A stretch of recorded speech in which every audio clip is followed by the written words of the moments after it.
Namaskarams, I am Kesav Murthy from Coimbatore. I am an HR cum educational consultant.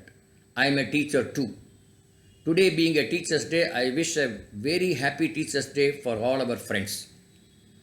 As I look, we teachers have three major challenges in these days.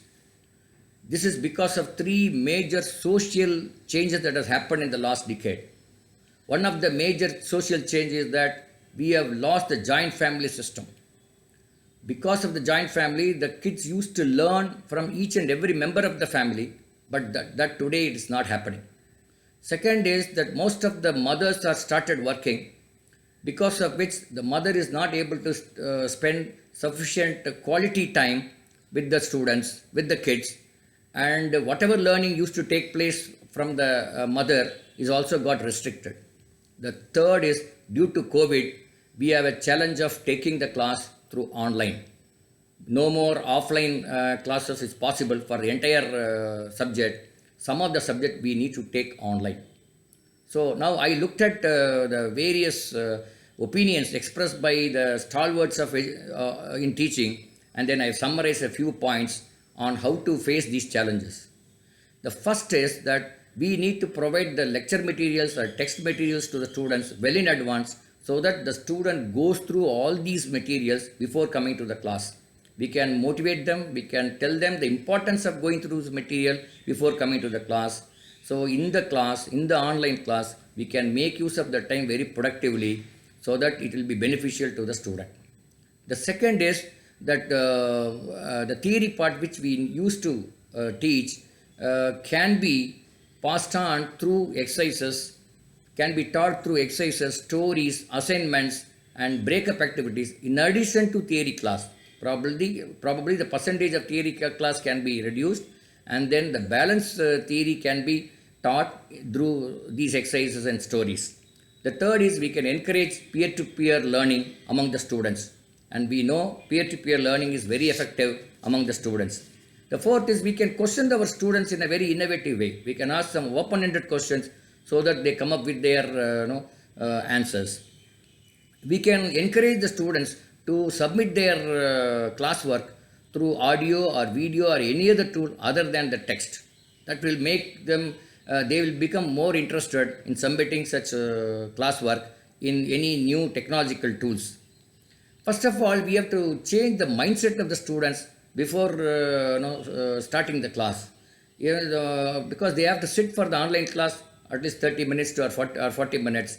So one way of changing their mindset and making them to be interested in the subject and making them to be focused on the class can be possible by the teacher. If the teacher is very excited about that particular subject, about that concept, automatically that positive vibration will go into the student and they will stay interested throughout the class. And teachers can pose some real life problems so that the students can relate those real life problems on with the subject which they have studied. And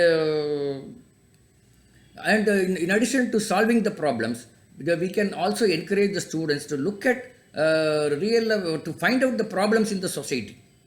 So one is the problem solving through which we learn something, but another one is finding the problem, finding the gaps to be filled in the society or in some issues, so that they can think on those lines with the subject knowledge and come up with their own innovative ways of solving such problems.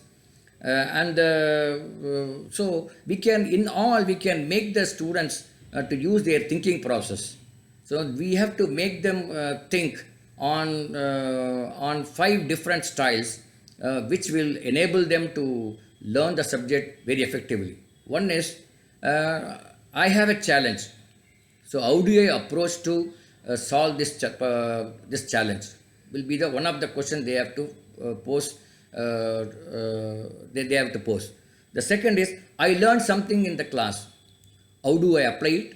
How do I interpret it? Or where do I use it? This will be the second style of making them to learn. The third is, I see an opportunity. How do I convert that opportunity into a beneficial concept? So this will be the third question they can pose themselves. Fourth is, I have an idea. How do I try out? How do I build this idea and come up with some interesting solution or interesting system?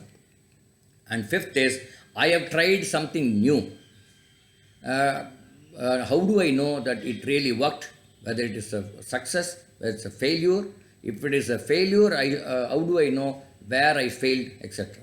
If we can make the students to ask to use their thinking process on these 5 styles, perhaps we have done our job as a teacher.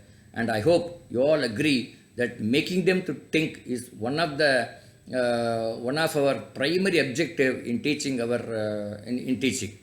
So I hope this video is useful to all of you.